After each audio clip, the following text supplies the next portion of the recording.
Kafen nga muaji maj nuk do të mund të shijoni me të njëjtin çmim për arsye se edhe çmimi i kafes do të rritet deri në €1.50 të gjitha llojet e kafeve. Pas vendimit të rritjes së çmimit të energjisë elektrike për rreth 16% për të gjitha kategoritë e konsumatorëve, po paralajmërohet edhe ngritja e çmimit të produkteve ushqimore, por jo vetëm. Pas këtij vendimi të ZRE-s, po paralajmërohet edhe ngritja e çmimit të kafes nëpër kafiteri. Pronarët e shumë kafeterive kanë potencuar se rritja e çmimit të rrymës do të ndikojë edhe në rritjen e çmimit të kafes nëpër kafiteri, bile friksohen se kjo do të mund të ndikojë edhe në shuarjen e shumë bizneseve.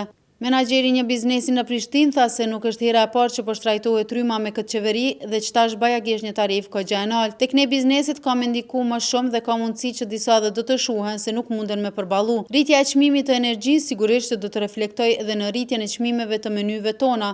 Për shembull, kafeja nga €1 do të shtrejtohet në €1.50. Vendimi për shtrejtimin e energjisë elektrike është duke u kundërshtuar në masë të madhe tash e pothuajse 3 muaj nga qytetarët dhe bizneset. Madje në shenjë pakënaqësie u organizuan edhe protesta. Kërkesa për shtrejtimin e energjisë elektrike fillimisht kishte nisur nga muaji i shkurt, prej kur kompanitë për shpërndarje dhe furnizim me rrymë dërguan në zyrën e rregullatorit për energji një kërkesë për ndryshim të tarifave. Kjo gjë nisi të bëjë edhe më serioze kur kjo e fundit vlerësoi këtë kërkesë dhe tha se parashikon një rritje mesatare të tarifave prej rreth 16%.